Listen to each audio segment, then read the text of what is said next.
Hi friends, welcome back to my channel. Today I'm going to run through the steps I took to create this fuzzy little bee and flower using coloured pencils. Let's get straight to it. The reference photo for this was one that I found on Pixabay, and I'll leave a link in the description below so you can download and draw along yourself. I used Faber-Castell Polychromos coloured pencils and Fabriano Artistico hot pressed watercolour paper for this drawing. To create my outline, I used an HB mechanical pencil and I used the grid method to draw onto cartridge paper.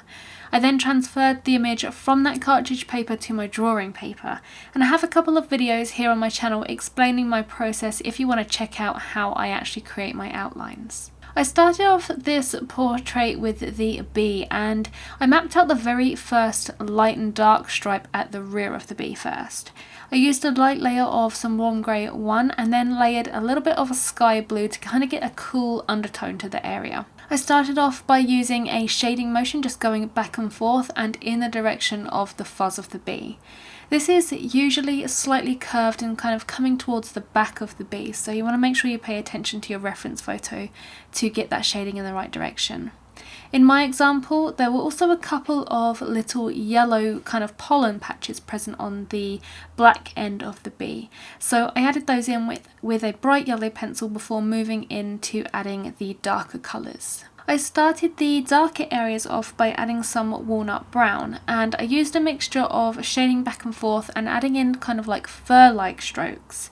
I wanted to try and create my own dark tone here as well, so I mixed the walnut brown with some dark indigo, and these two colours together make a really nice black tone, and it's much better to mix your own black like this rather than relying on using the straight black pencil that comes in a set.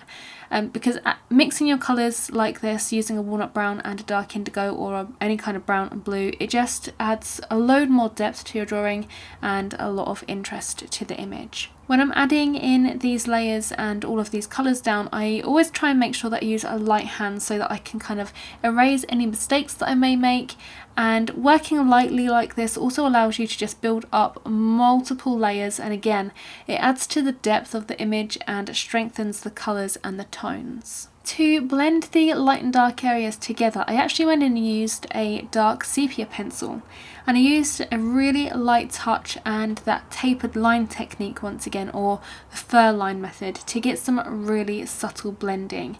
And if you want to learn my exact method for this technique, I'll leave a link below for my Skillshare course, which will also grant you 2 months free premium membership if you follow that link as well. So you can learn the technique and then apply it to fur, your own bee, or anything that has this kind of technique. Onto the yellow areas, and I started these off with that light base of warm grey 1 before going over with some cadmium yellow. I gradually started to get darker in tone, adding in some dark Naples ochre and also some terracotta where needed. The darker areas tended to be at either end of the yellow stripe and just kind of underneath where the wings were sitting. But where your darker areas are will vary depending on your reference photo, so really make sure that you pay attention to those darker areas. I also added final dark touches by using some more of that walnut brown, and with the more final layers I used that tapered line method once again so that everything blends out really nice and smoothly. A little tip for you: if you have some super white lines on your reference photo, you can actually use an embossing tool to indent the paper and form a groove, which when you add your coloured pencil over the top will kind of act like a little valley, and your coloured pencil, when you add it over, won't fill the tooth of the paper in that area, and that leaves you with this really nice crisp white line and indentation. And this is absolutely perfect for insects because they have these like slightly hairy legs, which can be a little bit difficult to replicate in coloured pencil, especially if you're using like a negative space method and outlining each individual little white hair. So using an embossing tool and this method just is a real time saver. The rest of the bee was added in using the previous step, so it's a really simple process of just layering up your darker tones and adding in the yellow. The majority of my bee here was actually just a lot of dark tone. I worked colour by colour and really built up the layers so that everything had nice dark rich colours.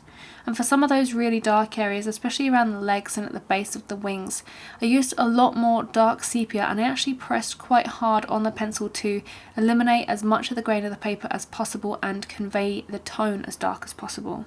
Sometimes a little bit of pressure is actually needed on your pencils to get that lovely pigment down and pressed into the paper. So that's what I did there. Towards the head of the bee, there were these little fluffy edges, and to create those I just used that line technique once again, and I made sure that the strokes kind of curved around, coming from like just above the wings until they were almost coming forward. So as you come up over the head, they kind of radiate up and come in a different direction, and it's really important that you focus on that direction and all of that fluff so you kind of build that spherical body, which really adds to the realism of a bee. Now the wings of the bee started with a heavy pressure layer of some Prismacolor white, and I added white to the areas which I could see were the brightest, so mainly where there were kind of harsh reflections on the slightly shiny surface of the wings.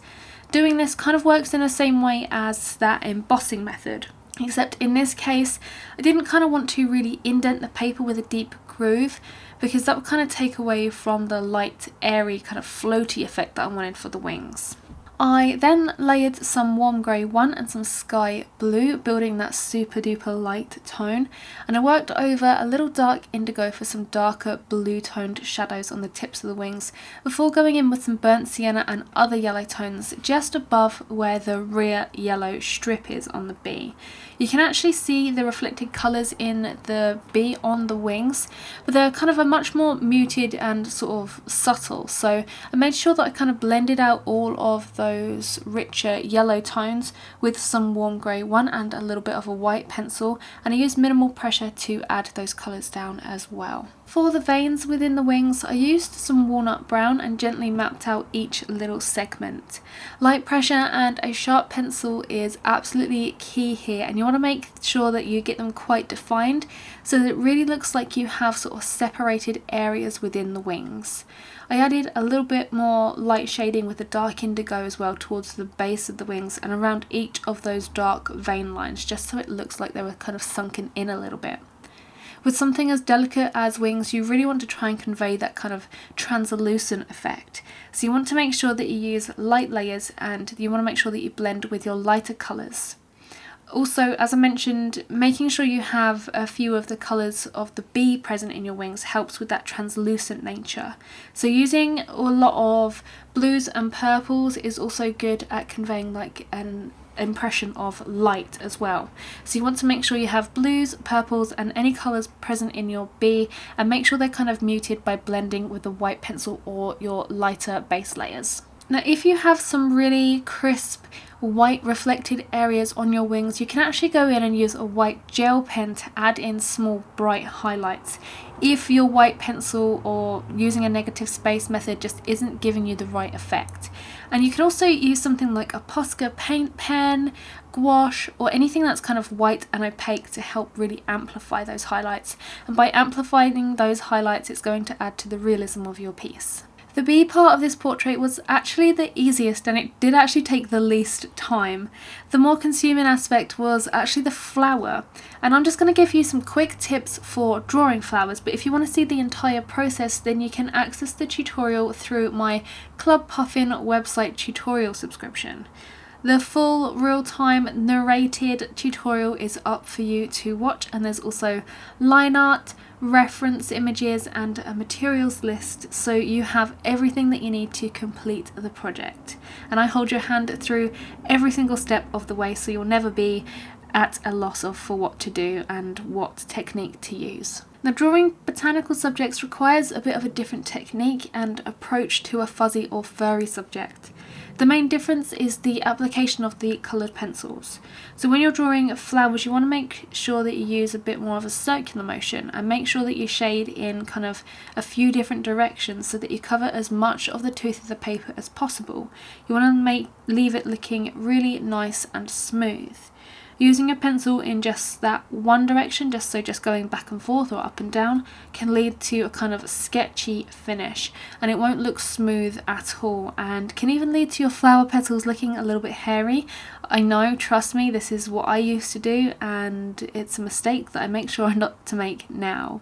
So you want to make sure that you shade in several different directions or use a circular motion. You will also need to blend a little bit more often in order to obtain that smooth surface, and whichever method of blending you choose is up to you. Personally, I like to use a white pencil, and when I use a white pencil to blend, I use a circular motion to just blend all of the colours together.